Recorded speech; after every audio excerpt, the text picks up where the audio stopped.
That must have been there. I'll be right back.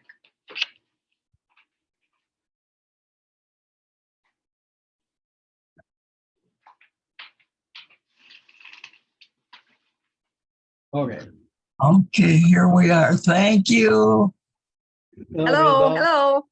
Hello.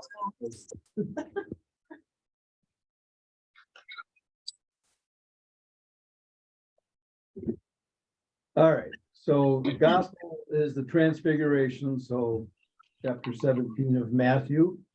Jesus took Peter, James, and John, his brother, and led them up a high mountain by themselves. And he was transfigured before them. His face shone like the sun, and his clothes became white as light. And behold, Moses and Elijah appeared to them, conversing with him. Then Peter said to Jesus in reply, Lord, it is good that we are here.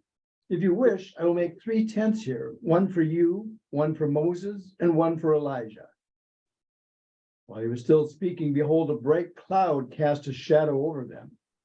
Then from the cloud came a voice that said, This is my beloved Son, with whom I am well pleased.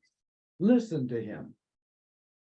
When the disciples heard this, they fell prostrate and were very much afraid. But Jesus came and touched them, saying, Rise, and do not be afraid. And when the disciples raised their eyes, they saw no one else but Jesus alone. As they were coming down from the mountain, Jesus charged them, Do not tell the vision to anyone until the Son of Man has been raised from the dead. Jesus took Peter, James, and John, his brother, and led them up a high mountain by themselves. And he was transfigured before them.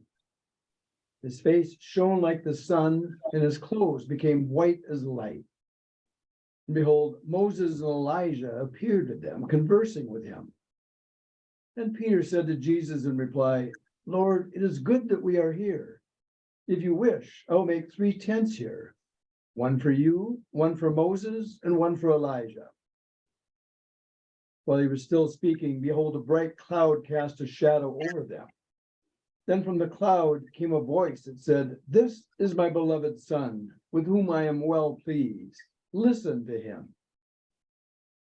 When the disciples heard this, they fell prostrate and were very much afraid. Jesus came and touched them, saying, Rise, and do not be afraid. And when the disciples raised their eyes, they saw no one else but Jesus alone. As they were coming down from the mountain, Jesus charged them, Do not tell the vision to anyone until the Son of Man has been raised from the dead. Jesus took Peter, James, and John, his brother, and led them up a high mountain by themselves, and he was transfigured before them. His face shone like the sun, and his clothes became white as light. And behold, Moses and Elijah appeared to them, conversing with him. Then Peter said to Jesus in reply, Lord, it is good that we are here. If you wish, I will make 3 tents here, one for you, one for Moses, and one for Elijah.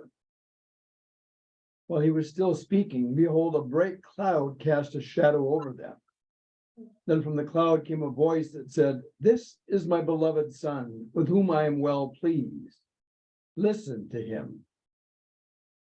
When the disciples heard this, they fell prostrate and were very much afraid. But Jesus came and touched them, saying, Rise, and do not be afraid. And when the disciples raised their eyes, they saw no one else but Jesus alone. As they were coming down from the mountain, Jesus charged them, Do not tell the vision to anyone until the Son of Man has been raised from the dead.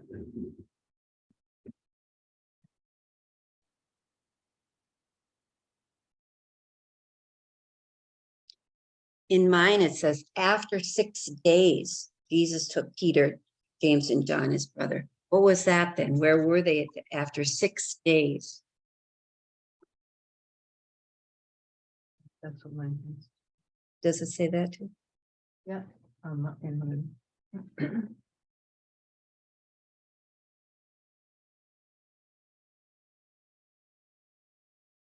Well, we'll look and see here. Yeah, it does say that at the beginning. Okay.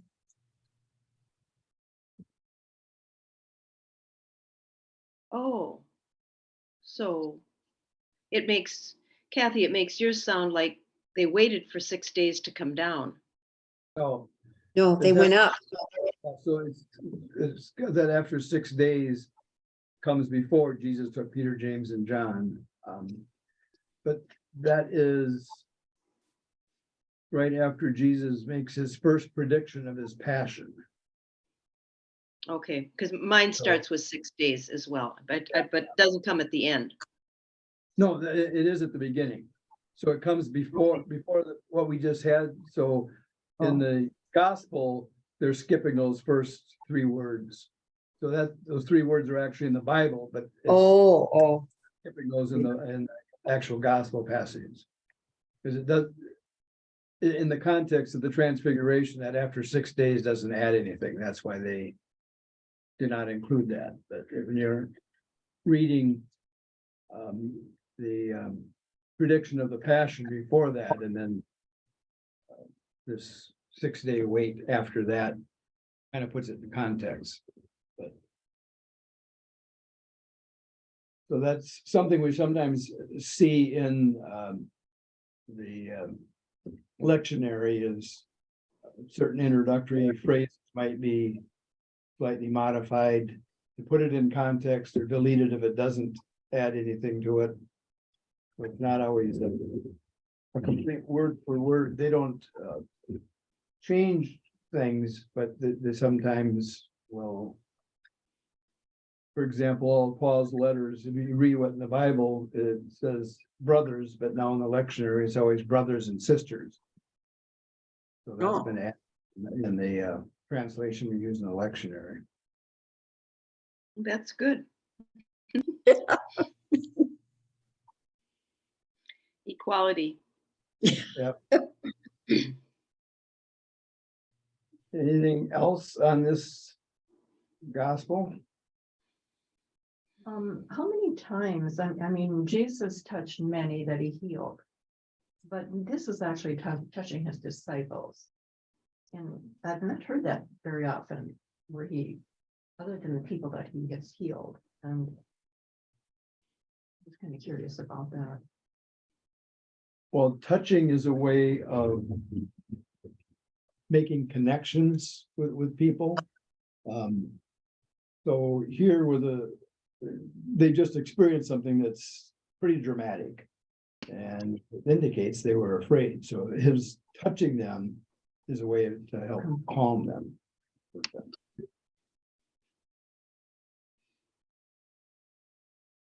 Is there someone on the Zoom that we can't see? Because I just heard someone speak, but that wasn't Kathy, I don't think. Nope.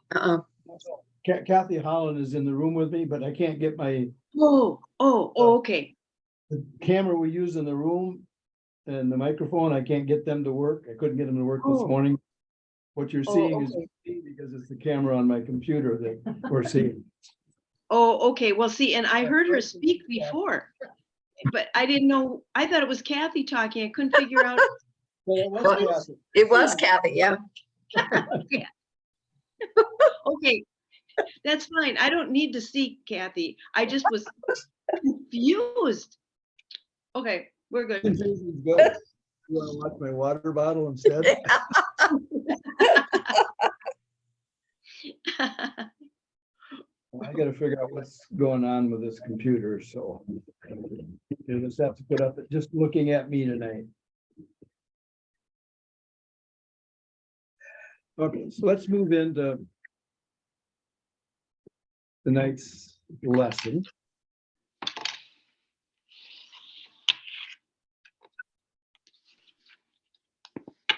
And we get this call to Abram and Sarai to journey to the land that God is promising them. And it's an interesting part of the commentary there on the bottom of page 13, and then continuing on to page 14. The promise is about far more than a place. There's about more than a single nation of people of whom there will be who will be the direct ancestors. is ultimately about a promise that will embrace all the people of the earth. And then at the end of that paragraph, all who will eventually call upon the one God as God and trace their own call to become pilgrims in faith to Abram's call. So that's one of the things that this lesson, or this pilgrim people, is going to make connections between the various pilgrimages that we have in these 4 lessons and how that applies to the pilgrimage that we're on in our faith. And here it's Abraham has this promise that he's going to have these countless descendants. And the 3 great religions in the world can all trace their heritage back to Abraham. So the Jews obviously trace theirs to Abraham as their father. Christians, because of the connection with Jesus as a Jew, tracing back to Abraham.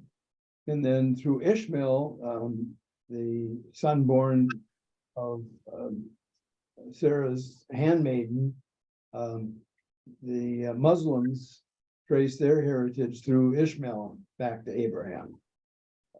So the religions that all believe in the one true God. Now, Jews and Muslims do not believe in the Trinitarian God that we as Christians do, but they still believe in the same God that we do, just not God is a Trinity. So like when you hear Allah in the Islamic religion, that's the same God that we worship. Or when you hear Yahweh, which is a term that frequently the Jews use, again, it's the same God. So that's what this promise is about, is that it's a promise made to generation after generation of all those who come to believe as Abraham and Sarah came to believe.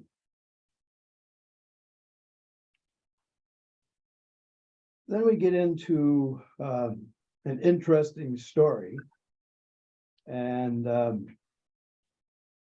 it's interesting because it's actually told different times in Genesis. Slightly different situations. So we're not sure which of these is the authentic version, if any of the 3 are.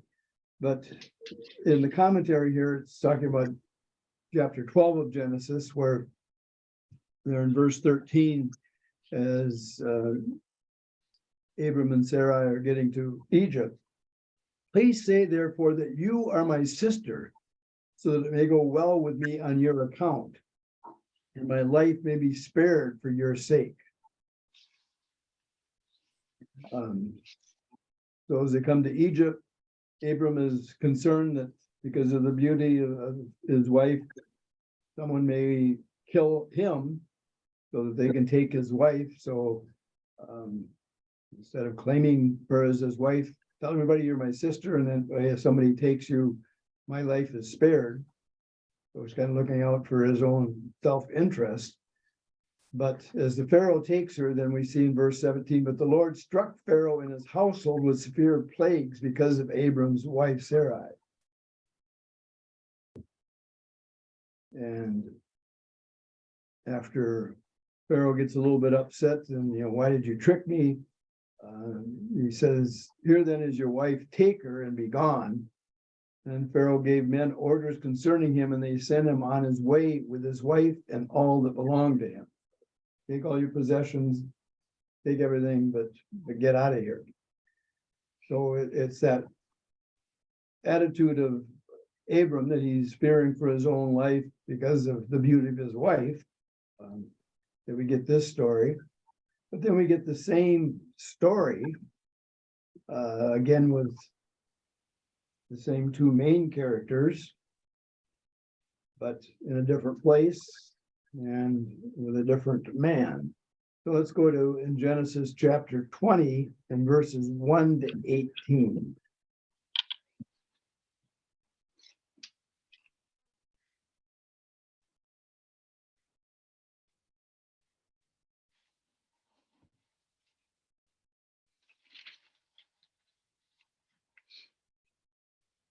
What was it again? Genesis. Genesis 20 verses 1 to 18.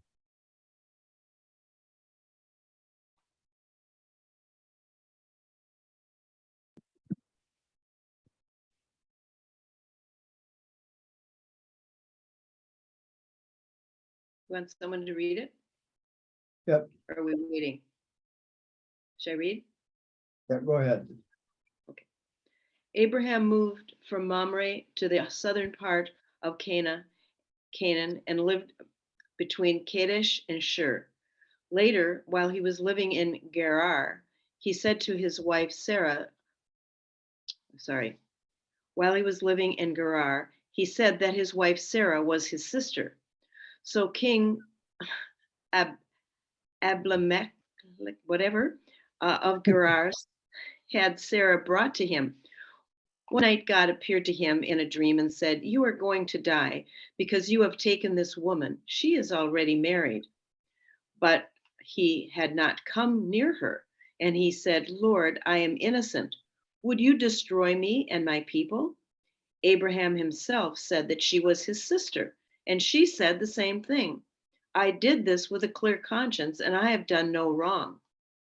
God replied in the dream, "Yes, I know that you did it with a clear conscience, so I kept you from sinning against me and did not let you touch her.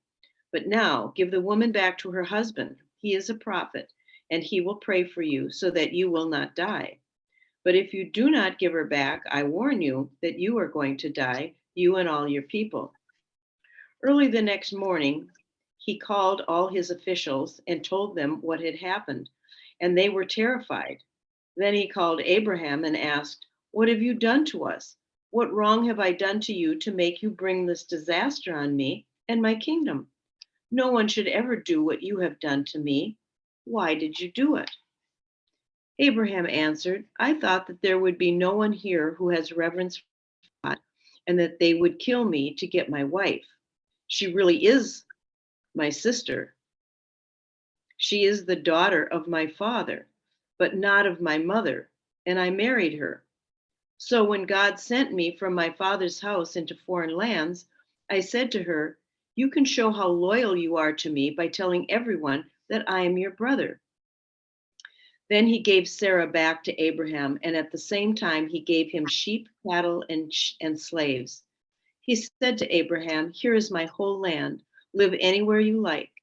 He said to Sarah, 'I am giving your brother 1,000 pieces of silver as proof to all who are with you that you are innocent. Everyone will know that you have done no wrong.' Because of what had happened to Sarah, Abraham's wife, the Lord had made it impossible for any woman in the king's palace to have children.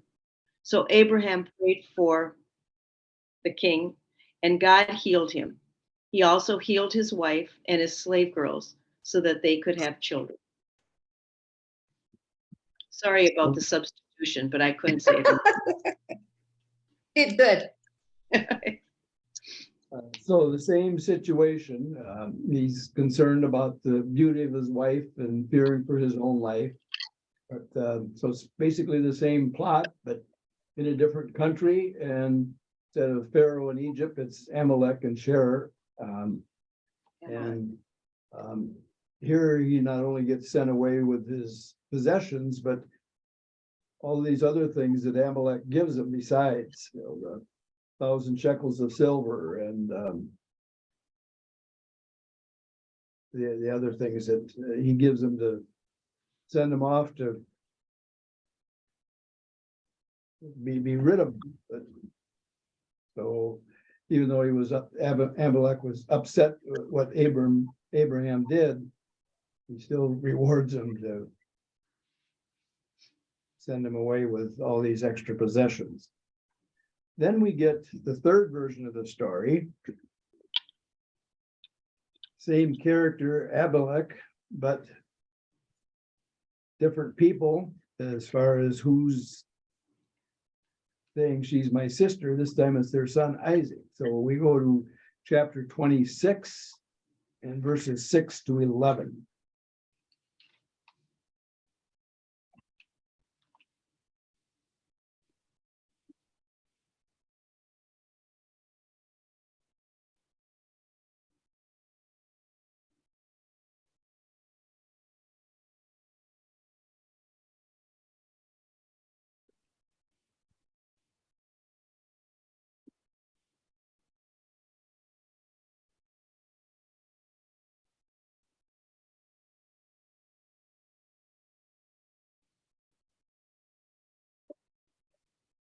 I can go ahead. Yeah, okay. So Isaac settled in Gerar. That's how you pronounce it. Mhm. When the men of the place asked questions about his wife, he answered, "She is my sister." He was afraid that if he called her his wife, the men of the place would kill him on account of Rebekah, since she was beautiful. But when they had been there for a long time, Abimelech, king of the Philistines, looked out of a window and saw Isaac fondling his wife Rebekah. He called for Isaac and said, "She must certainly be your wife." "How could you have said she is my sister?" Isaac replied. "I thought I might lose my life on her account." "How could you have done this to us?" explained he. "It would have taken very little for one of the people to lie, and so you would have brought guilt." He then commanded all the people, "Anyone who maltreats this man or his wife shall be put to death." So again, it's in the same country.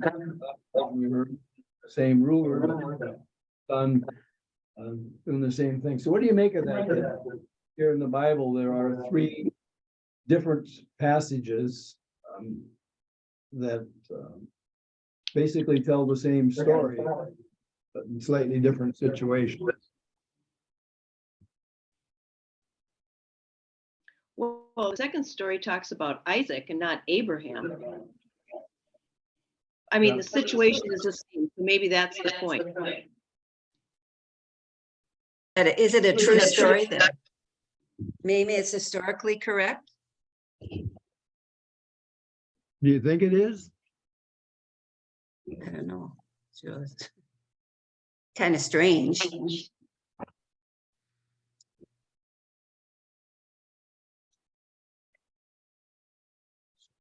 Strange that God wouldn't punish Abraham for lying about his wife, not trusting God, also not trusting the people he traveled in the country into the country.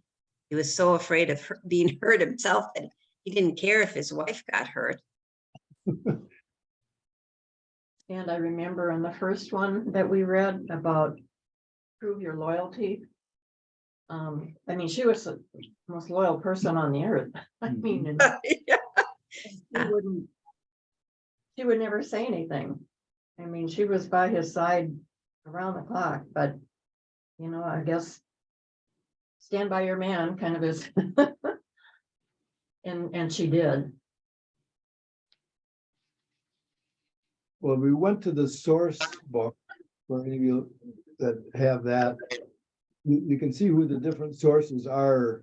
So it's kind of like there was a story out there, but as it got written down, depending upon the different authors, they put it in a different situation and even with different characters between, first of all, Abraham and Sarah, and second place, Isaac and Rebekah.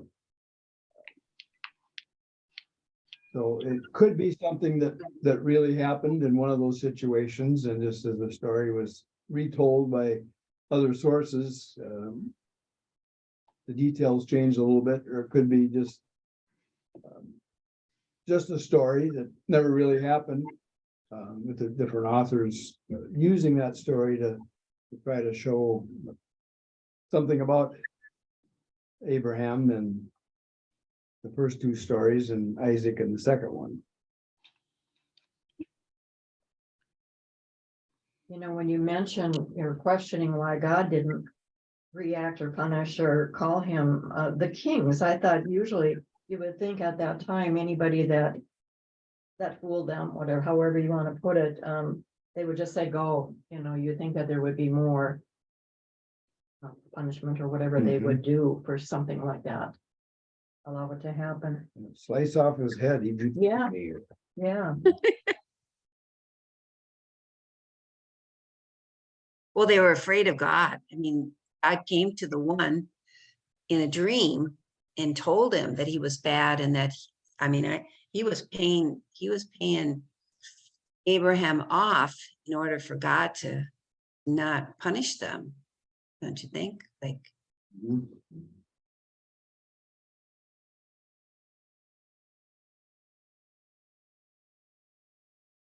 They were deceived by Abraham and then by Isaac, and it's kind of like they're the ones that are in trouble, but they didn't know they were doing anything wrong because of Abraham and Isaac's lies.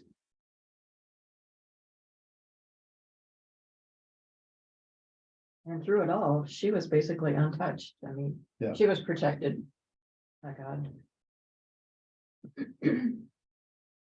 I don't know, the first story though, doesn't it sound like he did take her as his wife? The king took her as his wife. Didn't it sound like that? That he had taken her into his home, his palace. But he had not touched her. Did it say that first one? Oh, maybe not the, well, That third one, I think he says, I didn't touch her. In the first story, the one that's in the commentary here in chapter 12, it would imply that he did, because it says, the Egyptians saw how beautiful the woman was, and when Pharaoh's courtiers saw her, they praised her to Pharaoh, so she was taken into Pharaoh's palace. On her account, it went very well with Abram, so you'd think that little hanky-panky was going on there was Pharaoh and Sarah. Then we move into chapter 15, Abram's faith. And the last verse there, verse 6, Abram put his faith in the Lord, who credited it to him as an act of righteousness. And then over in the middle part of that second column on page 17, if you ask St. Paul, this is the most important act of faith in biblical history prior to the act of faith that prompts the cry, he is risen. Abram, who is waiting for God to bring about the promise of an heir to the land that is also as yet only a promise, believes God will bring it about, and it is declared righteous for his faith. Paul carefully examines the circumstances under which Abram makes his act of faith and notes that Abram was declared righteous while as yet uncircumcised. Because of that simple fact, Paul proclaims we can be certain that God accepts uncircumcised Gentiles when they too profess faith.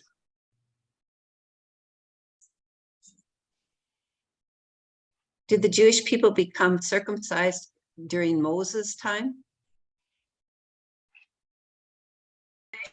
From the dead. Huh? What? I think we're not hearing you, Randy. Yeah, my computer cut out there. Oh, It's been acting up. I'm not sure what's going on with it, but just all of a sudden it goes blank. In this morning session, my camera froze for like the last 2/3 of the session. geez. Oh, not good. Technology. But this passage is talking about what Paul wrote in Romans. And so let's take a look at that. So Romans chapter 4 and verses 1 to 13.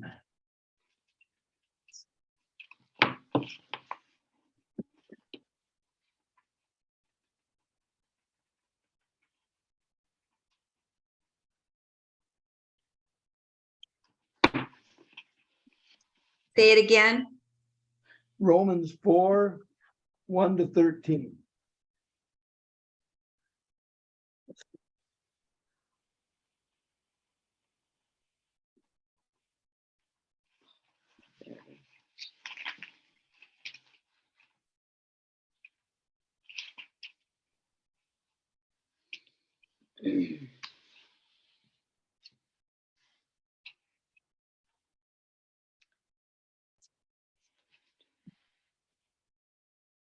There aren't any hard names here. I can do it. What shall we say then of Abraham, the father of our race? What was his experience? If he was put right with God by the things he did, he would have something to boast about, but not in God's sight. The scripture says Abraham believed God, and because of his faith, God accepted him as righteous. A person who works is paid his wages, but they are not regarded as a gift. They are something that he has earned. But the person who depends on his faith, not on his deeds, and who believes in the God who declares the guilty to be innocent, it is his faith that God takes into account in order to put him right with himself. This is what David meant when he spoke of the happiness of the person whom God accepts as righteous, apart from anything that person does. Happy are those whose wrongs are forgiven, whose sins are pardoned. Happy is the person whose sins the Lord will not keep account of. Does this happiness that David spoke of belong only to those who are circumcised? No, indeed. It belongs also to those who are not circumcised. For we have quoted the scripture, Abraham believed God, and because of his faith, God accepted him as righteous. When did this take place? Was it before or after Abraham was circumcised? It was before, not after. He was circumcised later, and his circumcision was a sign to show that because of his faith, God had accepted him as righteous before he had been circumcised. And so Abraham is the spiritual father of all who believe in God and are accepted as righteous by him, even though they are not circumcised. He is also the father of those who are circumcised, that is, of those who, in addition to being circumcised, also live the same life of faith that our father Abraham lived before he was circumcised. Was that as far, or do I go more? Is that far enough? Through verse 13. Oh, 13. Okay. When God promised Abraham and his descendants that the world would belong to him, he did so not because Abraham obeyed the law, but because he believed and was accepted as righteous by God. Okay. So this was an argument that was going on in the early Christian church. The first Christians were Jewish Christians, so circumcision was part of their ritual practices. So when Paul started preaching the gospel to Gentiles and baptizing them, the Jewish Christians were arguing that, well, they need to be circumcised. They need to become Jewish. And Paul was arguing that they didn't need to be. And this was one of the arguments that he used, is that Abraham was recognized as righteous, being strong in his faith prior to circumcision. Circumcision was something that came after that. So if he could be righteous without circumcision, so could the Gentiles. Paul does reference that in some of his other letters, ones that specifically are written to Gentile communities.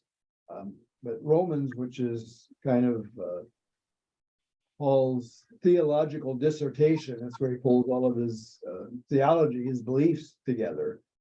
So here he's making that argument that he makes in each of those specific letters to the different Gentile communities, that circumcision is not necessary to become a believer in Jesus. And the argument that finally ends up in the Council of Jerusalem, where the disciples decide that no, the Gentiles do not need to be circumcised. And this particular passage here in Genesis 15 is the one that's based on.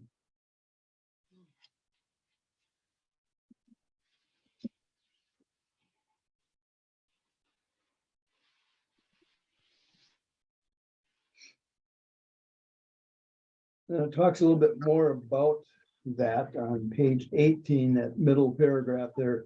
The pilgrimage of Christian faith is one that extends even beyond this life, embracing in faith the hope of the resurrection. Having this faith teaches us to see everything in this life differently. Because of this faith, we have become lifelong pilgrims.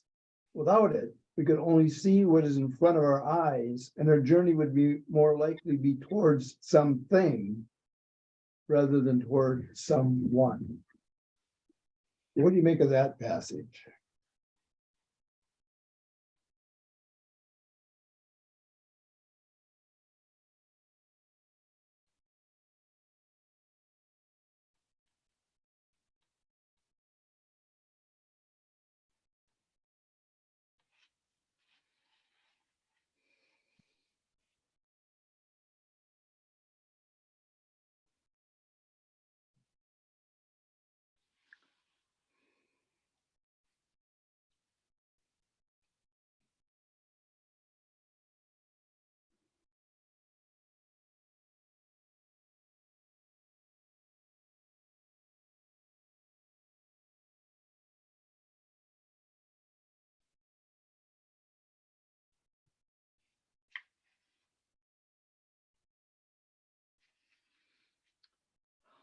maybe that life here on this earth is temporary, and that would be that's our tendency, is to see what's in front of our eyes and to react to it. But when you have faith, then there is a deeper, there is a goal beyond what you see each day or what you experience each day, and that there's a more in the distance reward or goal that you're seeking, rather than what you see on a day-to-day basis. That it's a deeper objective or goal. Mhm. And our Christian faith is never ending. It will be with us beyond this life. But the most important thing is to change what we see while on earth.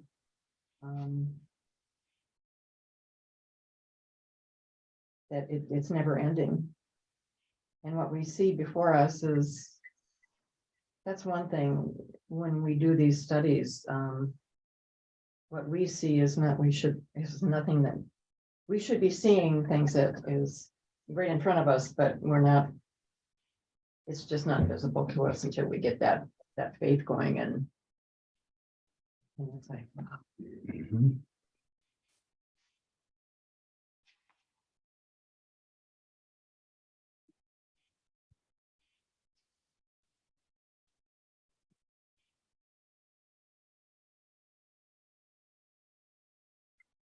Then we get into the story of Hagar and Ishmael.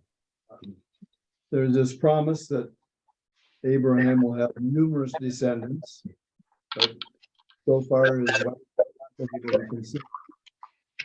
And she finally says, and again, we need to remember at the time of Abraham and Sarah, there still was not a belief in eternal life.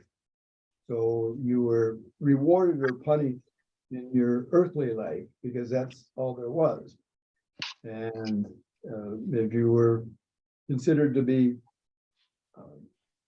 righteous, as Abraham was, you were rewarded with possessions, with land, with sons, because your name would live on in your sons. And here he had no son, so his name was not going to live on. So that's when Sarah says, well, take my handmaiden and see if she can conceive and bear you a son. And she becomes pregnant, and she kind of almost rubs it into Sarah. And Sarah then starts mistreating her and sending her away. So what do you make of that story of what's all going on? How Sarah first is fine with Hagar conceiving a son for Abram, and then kind of changes her mind and ends up mistreating Hagar because of her pregnancy, and then ended up sending her and her son away. And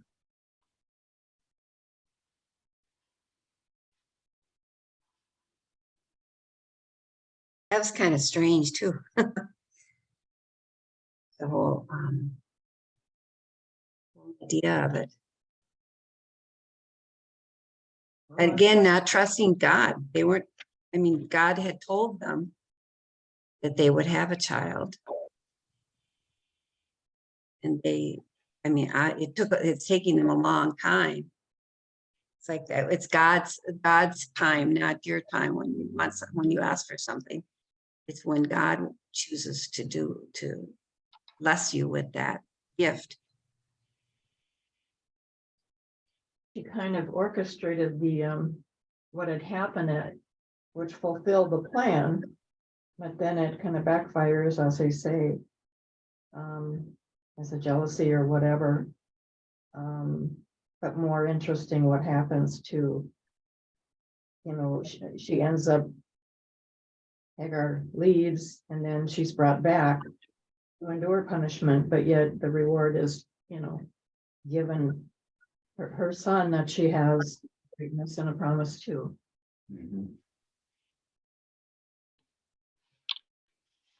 I think it's pressing human nature a little bit to have expected a good response out of that situation.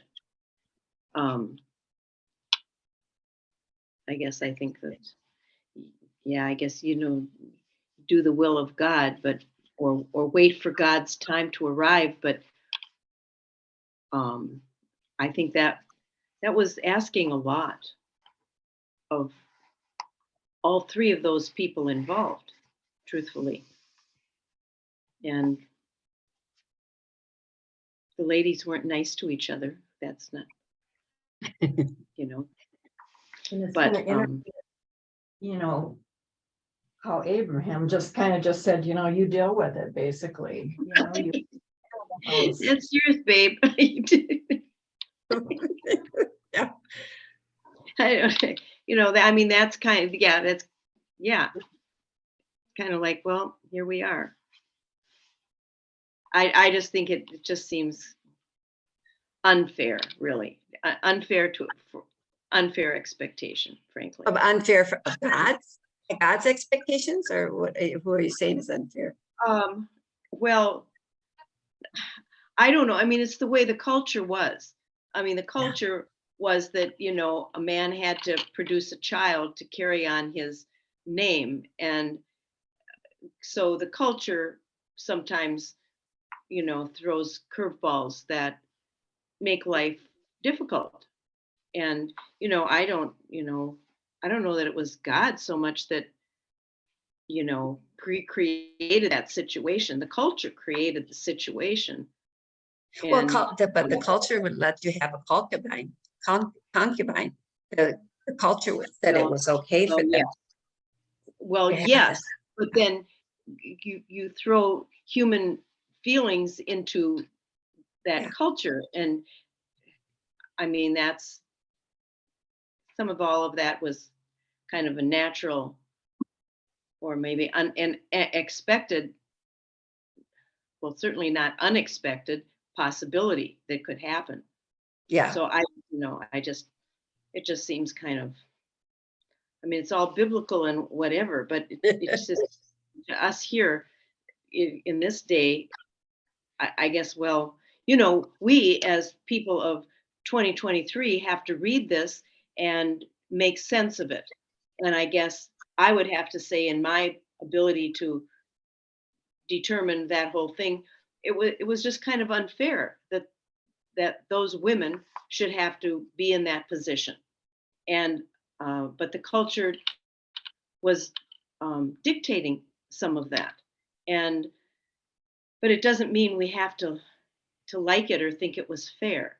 It's the way it came down, or whatever the story, and people lived through it, I guess. And then you recover and ultimately know God's there for you. And good things happen. I mean, Ishmael became this great leader, and all these people following him. But it's very much human nature that a woman would be, once she got pregnant, she thought, ha ha ha, look at me, you can't do this, and I did it. And then I can see why Sarah got upset, because she was the woman of the house, and that she should not be the woman. Hagar should not be making fun of her. It hurt her, hurt Sarah. Yeah, and all understandable, but anyway, he didn't suffer any. But Abraham didn't. The men were kind of in charge, mostly, right, Randy? I mean, it was a very paternalistic society, and women could not have more than one husband, but men could have multiple wives and concubines. But they had the money, so they could do that. Right. So these poor girls were in a bad place. I mean, it just was. They were basically possessions. Pardon? They were basically possessions. Yes. Yes. Really? Yeah, we wouldn't make it back then. We wouldn't make it. I'd be thrust into hell, I'm sure.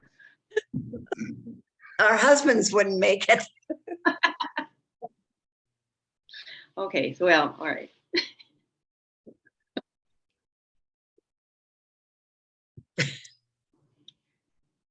Then we get into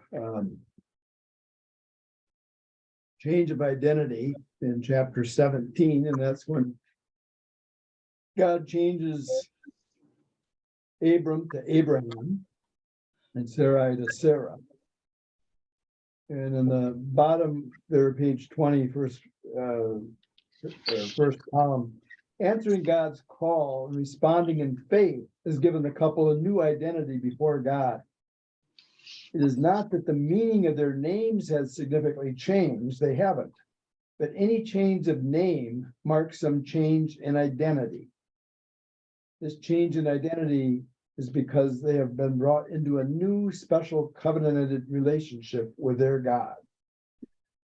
So what are some things you can think of where there's a change in name? And how do you tie a change in identity with a change in name?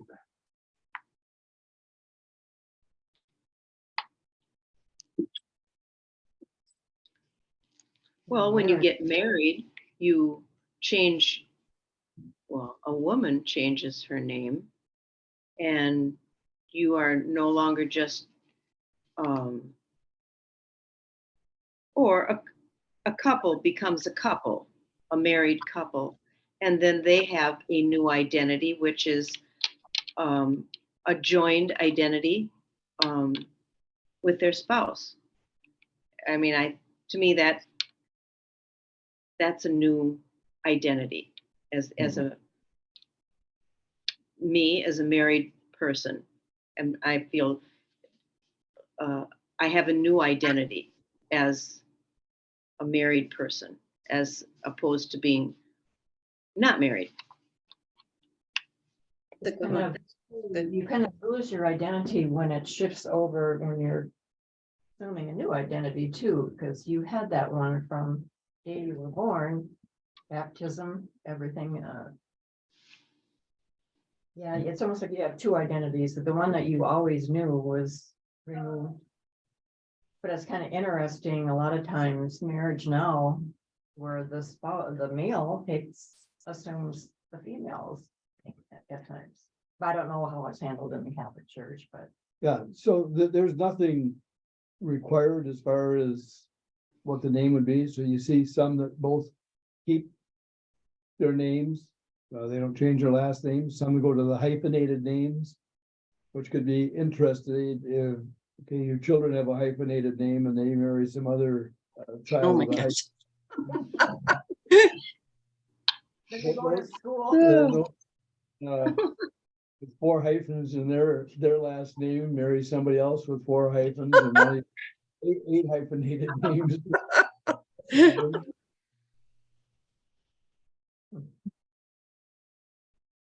But I think you can manage more than one identity. I mean, I think that's a good thing. You become more well-rounded, maybe more interesting parts of your identity or yourself. I think it's a good thing. I mean, you identify with your profession or some things that you're particularly good at or whatever. So just taking on a new identity I think it's a growth. I think it gives growth or spurs growth, maybe. What are some other occurrences of name changes besides marriage, which is probably the most prominent one, but what are some other times where we see name changes? Well, when nuns, when they take their profession, they take their vows, they usually choose another name maybe a saint's name that they're then called instead of their child's name.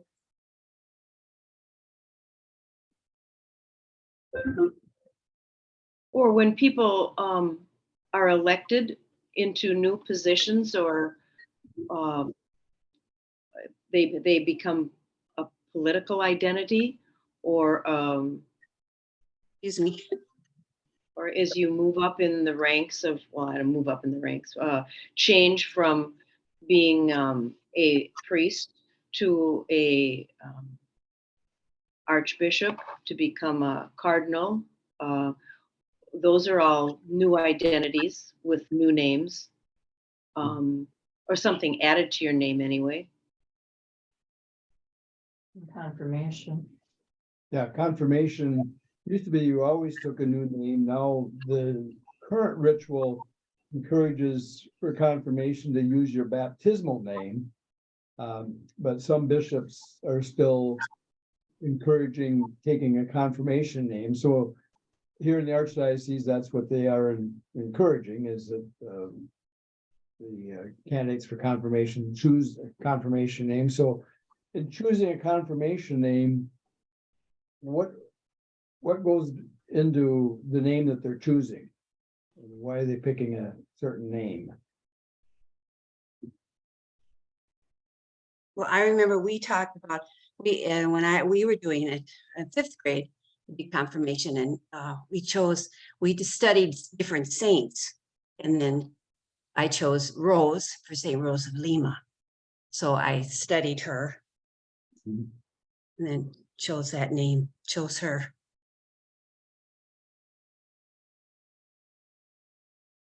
You kind of, they were like your mentor. I mean, a symbol for you. Having a mentor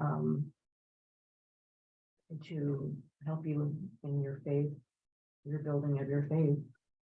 Remember that. Mhm.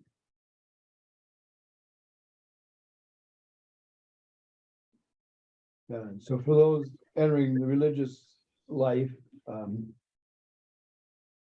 after the Second Vatican Council, all those that were sisters, some rules were changed as far as habits and veils, but they also changed the names, that they no longer needed to change their name. So some of them went back to what their original name was, and some stuck with the name they took when they made their profession. But some religious orders still do take a new name. So the Benedictines at St. John's, when they're going through the apostolate, they're to study different saints and pick a new name, that when they do their final vow, they take that name on as, again, kind of a mentor or example for them to follow that saint that they studied and assume that name. So that change in identity, with a change in name, it's you're still the same person, but there's now something different about you. Kind of the way to look at it. I remember we had a class reunion and they couldn't find me. And I missed that year, but people that got together remembered who I was and who I connected with, and they somehow figured it out and tracked down my husband's name.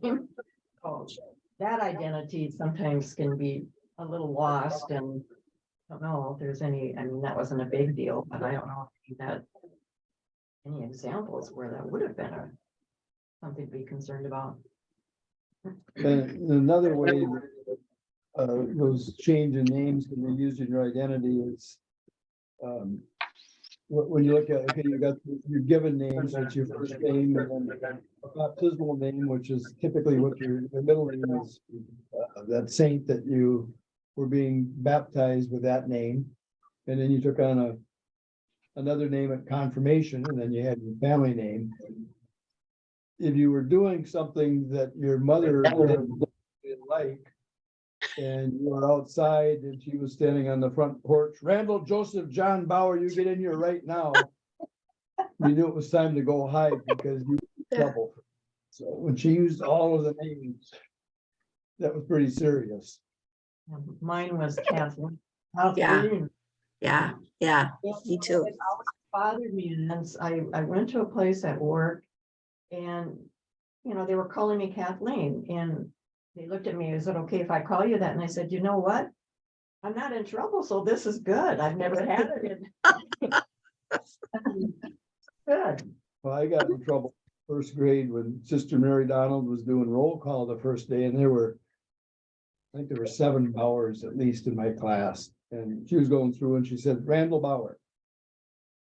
That's my given name, and I never used that, so I'm sure she was talking about somebody else, and she kept repeating Randall Bauer, and then she grabbed my shoulder and said, I said Randall Bauer. That's not my name. My name's Randy.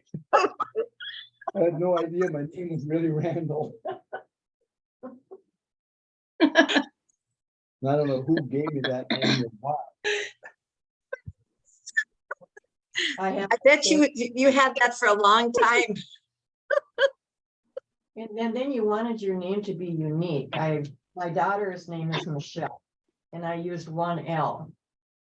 And I never heard the end of it till this day, because we go to the clinic, Michael Holland. And she still has that over my head, but you know, trying to get a unique name for your child, you know, never gave it a thought. But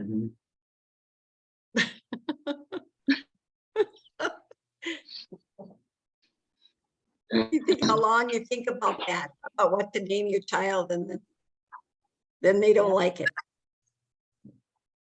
There's a song about a man named Sue, and I think if I remember right, because I've got a brother that's 11 months older, and my parents thought the next child was gonna be a girl, and wasn't Sue, wasn't it the name you had picked out, that was a girl, that's what it was gonna be? You know, are you talking to me? Oh, I'm talking to my parents, but they're ignoring me like they always do. yeah, she heard you. Oh. Okay.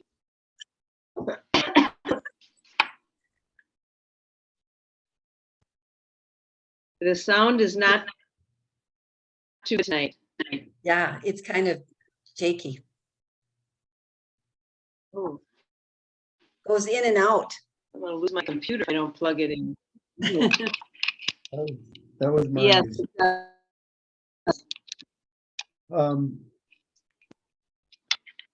Then we go to the story where Abraham is asked to sacrifice his son Isaac. So here we have this promise that Abraham was going to be the father of numerous generations, numerous people. As the long delay before he actually has a son through his own wife. And now God's asking him to sacrifice that son. So what do you make of that story?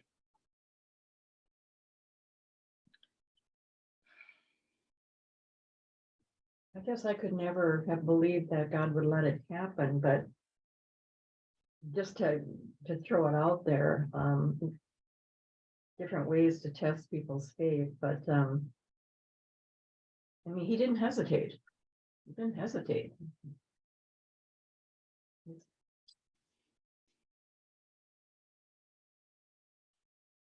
And I know God sees everything and knows everything that's going to happen, so it was in his hands. So maybe that strong faith that he had that to go with. He would never, ever allow anything to happen like that. And he learned of the faithfulness of Abraham. I mean, Abraham proved his faithfulness by not hesitating. It's kind of shocking that he could be so faithful. Mhm. As far as it went, Remarkable. God trapped him, and he was almost to the point of, oh, he had the knife too. Mhm. I mean, it did get right down to that moment. But Abraham was dedicated, that's for sure. And I think of a lot of people that would do anything for their kids, we would do that. My adult kids, anything that would happen, I would just. Yeah, and to sacrifice, and that was pretty common too, back in those days usually it would be an animal, sheep. But it ended up to be a ram in that case, but. Yeah, the pagans were actually sacrificing their children, but Jewish people, it was one of the clean animals that they would know that sacrifice. pagans actually did sacrifice their children. Yes, there's a valley in Jerusalem where those sacrifices took place. Is that Really? correct? And I mean, the site of where that happened, is that known? Yeah. It's right outside the wall of the old city. We drove by it the last time we were in the Holy Land, and tour guide pointed it out to us. Just a green valley. There's nothing in there that stands out. So if he hadn't said what it was, I mean, it's in the Bible, there's references to it, but if he hadn't pointed that out, driving by it, you wouldn't have known there was any significance to that spot. How many times have you been to the Holy Land, Randy? Just twice. Twice? I would love to go back.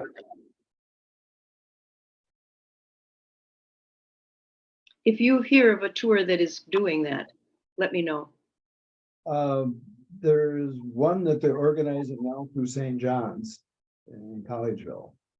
Really? Yep. Whoa. When is that going? Do you know? Let me make a note of that and I'll forward the email to you about it. Okay, I appreciate that. I have some history with St. John's and a little with St. Ben's, and both my brother and sister, two of my brothers went to St. John's, and one was a priest he was a Benedictine, and my sister went to St. Ben's. So I kind of have some strong feelings about St. John's. Mhm. How big of a group goes? That what? How big of a group goes? Usually they try to limit a group to the size that a tour bus will handle. Okay. So can't remember what size those are, like 40-ish or something like that. Or Okay. a really large group would just have multiple buses, but Yeah. Okay. that's what kind of limits the size of the group is the size of the tour bus. Okay. Thank you. I appreciate that. In fact, my wife has on her phone something with Google that will pop up pictures from, this date sometime in the past. Oh, yes. Once a day, she said, "Oh, 4 years ago today, we were at Petra." Some of that pops up on mine, not the Holy Land, but other pictures. Well, Petra's actually in Jordan, and that we did not go there on our first Holy Land tour, but when we were setting up the second one that Nancy and I were leading, we insisted that Petra be part of it, just because it's just so unbelievable. A city just carved out of the rock on the side of a hill. Oh, And actually built their structures, they just carved them out of the hillsides. wow. How many days were your tours? 10, I think. Okay. Okay. And I don't mean to get off of the subject here 10 either. days So. on Holy Land, and then we went to Rome from there for 4 additional days. But last time we went to just the Holy Land, I think it was 10 days that we were there between Okay. Holy Land and Jordan. Okay. After Abraham has stopped and is praised for his willingness to sacrifice his son, what is said to Abraham by the messenger?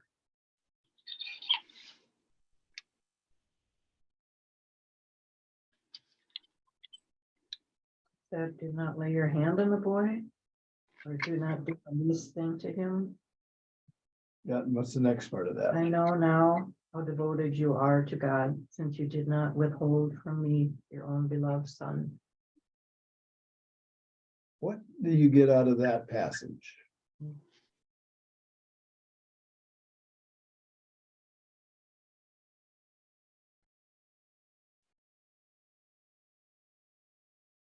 You need to trust God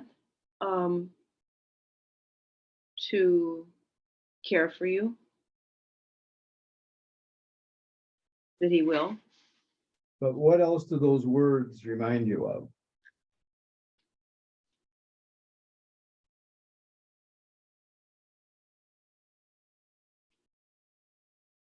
Not do the least thing. You did not withhold from me your own beloved son.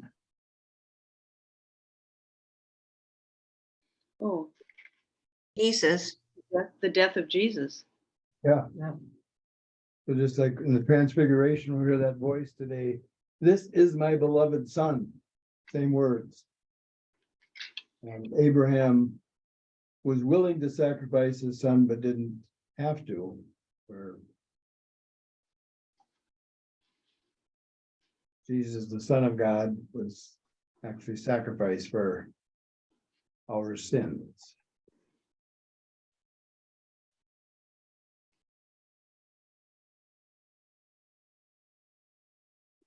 So after Abraham shows this faith, we hear these words said to Abraham, I will bless you abundantly and make your descendants as countless as the stars of the sky and the sands of the seashore. So he's got this promise of countless descendants. We've been hearing that all through this lesson. So back in Genesis chapter 11, verse 2, I will make of you a great nation. And then in chapter 13, verse 16, I will make your descendants like the dust of the earth. If anyone could count the dust of the earth, your descendants too might be counted. And then in chapter 15, verse 5, look up at the sky and count the stars if you can. Just so he added, shall your descendants be. And then in chapter 17, verse 2, between you and me, I will establish my covenant and I will multiply you exceedingly. We have the same promise made over and over. Because God wanted to be sure Abraham got the message and had to keep repeating it to him, or why do you suppose we have that same thing repeated 6 times here in Genesis?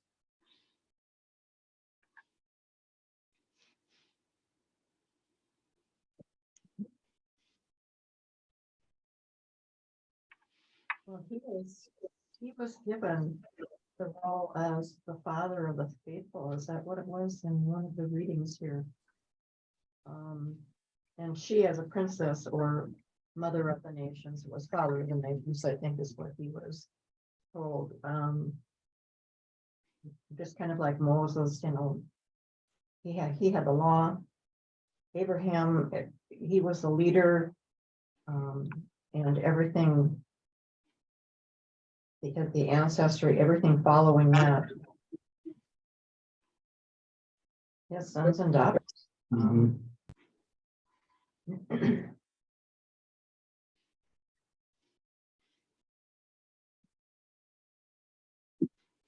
Well, as a friend of God, which was interesting in itself. It's about him coming down to earth. When that vision of the transfiguration, I had never seen that before. I mean, I think we've touched on it in our study, but the whole picture of what happened was truly amazing.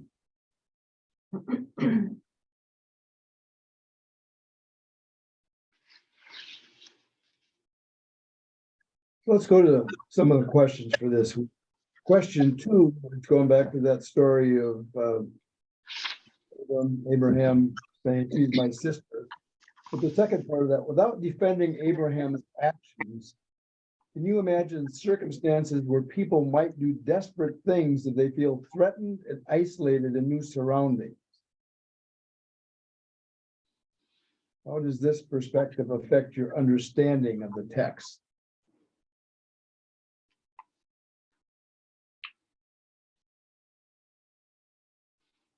Well, I guess I owe Abraham an apology a little bit because I was tough on him. So I forgot about that part, how nervous he was about being in a strange place. So I think people do things when they're fearful, and they do things that they would not do in other circumstances. So That's true. But really, the Abraham of that person and the Abraham that saved Isaac are really two different people. I mean, the personality is so different. He didn't care about his wife. I know she was property, but I mean, he didn't seem to have cared. He figured she'd do okay, or whatever, which I guess because she was property is not the same. But I mean, he completely trusted God with Isaac. He didn't trust God when he went into that town. He didn't trust God would take care of him. So, I mean, it's a different person. 20 years later, I guess, or whatever he was, when he got to be 100 or what, he was more trusted. So when they speak of someone being 100 or whatever, they just mean they were on an age, right? Older than normal childbearing age. I mean, it's just all kind of. Yeah, so people did not live long lives back that long ago. Again, with this idea that everything was in this life and you were rewarded in this life if you were good. A long life is another way of looking at a reward. So that would be another way of looking at this was a righteous person, this was a good person, that they lived to be 100 or 500 or. Okay, all right, I get it. High amount. So it again is not a historical age, but an age given to that person to show that they were being rewarded with a long life because of their holiness. Well, and I apologize. I kind of switched the direction of where Kathy was going before. So I. Oh, that's okay. No problem. No problem. Kind of threw that other thing in there. Just jumped into my head. Well, I kind of was thinking of things that I see now in our life going on. Well, first of all, we can learn from Abraham failures by not allowing evil things to get into our lives. Right now, things in our lives are making everybody angry, impatient. You know, that distrust that we have, anxiety. I'm thinking of the kids at school, what they're going through right now with the fear that they have, with the increased violence, and their reaction can be devastating. I mean, with more violence, you know, that adding to more violence and the silly mistakes that they can make out of fear, thinking that either they're going to protect themselves by doing something and they're harming others. That, I mean, they feel threatened and they feel isolated because I think a lot of, from what I understand, and I've worked with kids at school, they don't have trust in who they can go to at school to get the help they need. And that trust, whether it be in God, I mean, to get the youth involved in church and stuff like that, and that kind of helped them, but these kids are innocent, and then they're in these situations, and that's what I was thinking. But when things don't go well, we forget to trust God. It doesn't mean it'll be easy, that He will be there for us, but youth don't understand that logic, to that. How old are the kids that you work with? We do mediation, and they're like in middle schools and the senior, where we do peace circles. Okay, middle school up. Yeah, and that's really effective, but with these kids, when you meet them, that was the first time they've had anybody kind of give support to them on, how to get out of this mess that they're in. Okay. Good work. They need help. Then question 5, which is in the context of Abraham and Sarah not having a child yet, and Sarah finally saying, "Well, take Hagar, and maybe she can provide a son for you." So the second part of that question: can you think of times in your life when you grew impatient for God's plan to unfold and tried to take matters into your own hands? What lessons did you learn through those experiences?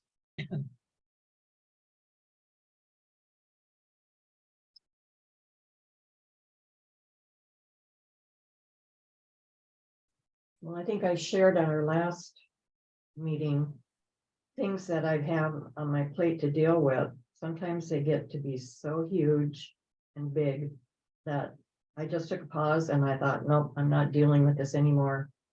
I said the prayers, and 2 days I got my mind off everything. And all of a sudden I got a call one day, with somebody to talk to, but I just had to take it off of my shoulders and pray, for guidance. And I was getting more and more angry, but had some good results, but it's just not worth it. It's just not worth it. And that is stopping me. I was trying to do, some of my Bible study readings, during that time, not an excuse for I didn't right, but I just couldn't focus and concentrate. And at home, I didn't even want to cook a meal. It was just, and he says, "Are you okay?" And I said, "No, I'm not, but thank you for asking." But, it does get to you. And it can be the smallest things, but yeah, you can't let it burden you. You got to ask for help and put it in the Lord's hands. It did help me. Good.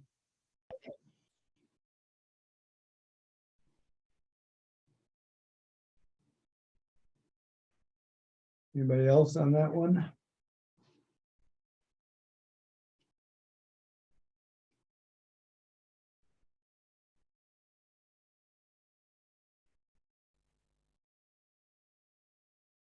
I have to share something to add to that.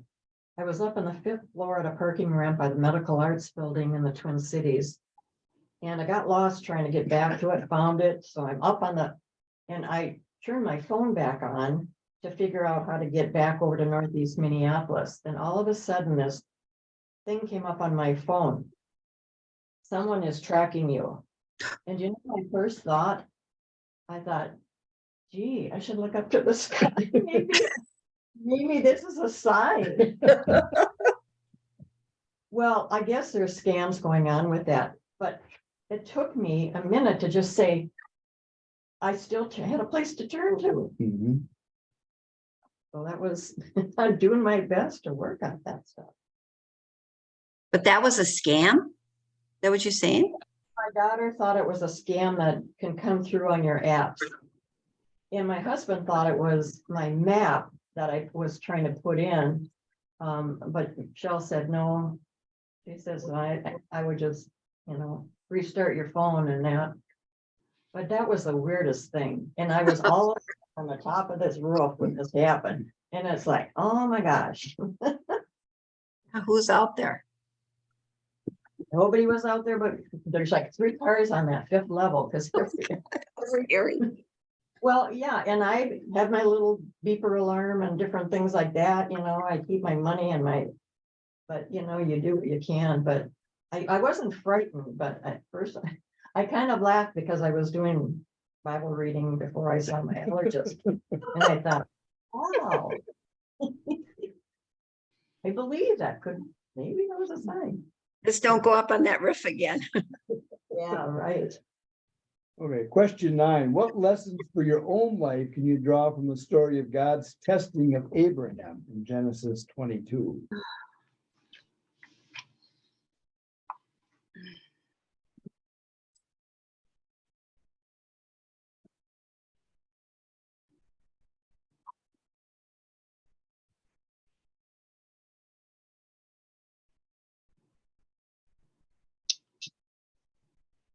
This one that always comes to mind for me is when Bishop Balke had asked me when I was serving at Holy Rosary to add on becoming the pastoral administrator of the parish in Callaway, and gave me a week to think about it and talk it over with Nancy. And we had decided I was going to tell him no. And then on a Friday afternoon, as we closed the office at noon on Fridays, I was leading a practice of the youth baseball team I was coaching. And all of a sudden, Father Jerry pulls up in his van and says, "The boss just called." That's how we referred to Bishop Balke as the boss. Says he's meeting with the personnel board and naming you the pastoral administrator at Callaway. And if you've got any problems with that, you have to call him before 1:15. And this was at 1 o'clock. And here I am with the 15 kids, Oh, 9 and 10-year-olds, only adults. This was before I had a cell phone. I don't think they even existed yet then. So when Nancy got home that night, she said, "Well, how'd your day go?" And I said, "I think I found out that when I vowed obedience to the bishop, I'm now the pastoral administrator," which I decided to tell him no. So it was me not putting my total faith and trust in God, and that there was a need there in that parish, and allowing God to use me, and it turned out to be just a fantastic experience. And there were times that I ran into things that if I wouldn't have been there, who knows what would have happened. Ended up with one family that lost a 16-year-old daughter to a heart problem. And I think I met with that father once a week for a little over a year. And another family that lost a 4-year-old drowning on a well on the family farm. So again, I visited that couple every week for almost 2 years, I think it was. Well, So you were a blessing to them. God put me in that place for a reason that I didn't understand, and I wanted to tell him no. And had another one that they had 3 sons, and one of them had died. I think it was a SIDS death, if I remember. It was before I even knew that couple. And then they had a second son that died of complications from his diabetes. And he was up in a War Road or something further north. And one of the families from Callaway heard what was going on, so they called me. So I went up, sat in their driveway till they got back home, and this was 1:30 in the morning. So I was there to meet them when they got home, just to spend some time with them. And then it was a bitter cold day of the funeral. So the priest that was doing the mass for the funeral did some of the things we normally do at the cemetery at the back of church. So when we went out to the cemetery, there was this young man's parents, his daughter, his brother, and me. We were the only ones that were there, and Ken came up to me when they finished doing the final burial stuff. That, Randy, this is not the way it's supposed to be. Our children are supposed to be burying us, not us burying them. The second son was being buried next to the son that they had lost earlier. So those are some experiences that if I had my way, I would not have had. But I think I had something to offer those people that God put me there. Absolutely.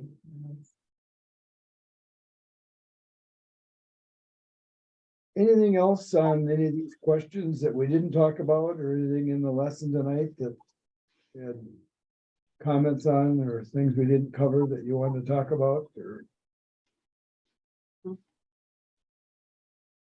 Well, I just have a question, because I was doing some other readings. I don't know if it was in our Old Testament study, but it mentioned that Sarah is the only woman in all of the Bibles whose death and age has been recorded in the scriptures. Is that true?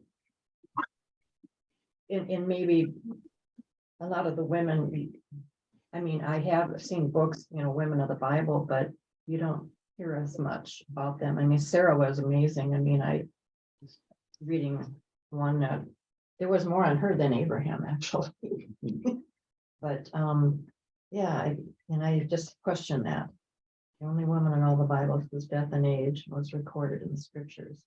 Well, there's a lot of them that have their, but I would have to look to see if any other ones have ages also recorded with it.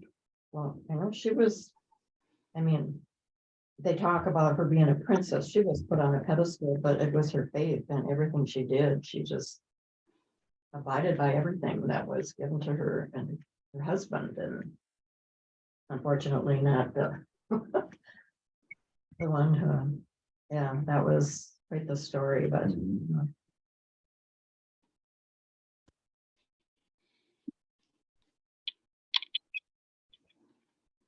Anything else from anybody tonight?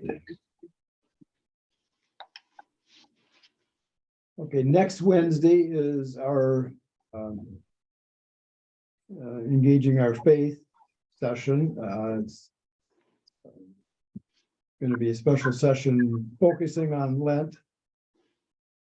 Our liturgy committee is putting together something for that, so it should be a pretty powerful experience. I think it's either being live streamed or being recorded, so if you can't attend it in person, you can live stream it. Otherwise, it's not being live streamed. I think it will be recorded, so it'll be on available through our website after the session. So then 2 weeks from today is lesson 2, and that's on the Exodus and entry into the Holy Land. Journey of people from one place to another. That's not only a physical journey, but just like tonight's story, journey of faith. so there's a big session. Yeah, so next week, no session. So let's suppose